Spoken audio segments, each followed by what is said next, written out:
मित्रांनो, चिपळूणच्या सुजलाम सुफलाम दसपटीतील हे सुखाई देवीचं मंदिर तुम्ही पाहिले आहे का? हे प्रसिद्ध मंदिर आहे दसपटीतील ओवळी गावात.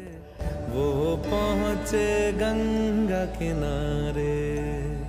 स्त्रीला ईश्वराच्या रूपात पूजणारी आपली संस्कृती दसपटीच्या भूमीत मात्र प्रत्येक गावात दिसून येते. मन पावन हो गंगा में डूबे नहाए. रामवरदायिनी, रेडजाई, वाघजाई, महाकाली, सुखाई अशा बऱ्याच रूपांमध्ये हे देवीचं रूप दिसून येतं. ओवळीतील हे मंदिर वैशिष्ट्यपूर्ण वाटते ते इथल्या देवराईमुळे. अगदी उन्हाळ्यात सुद्धा इथला परिसर हिरवागार असतो. मंदिराचा गाभारा आणि खांबावरील नक्षीकाम आपल्याला मंत्रमुग्ध करतात.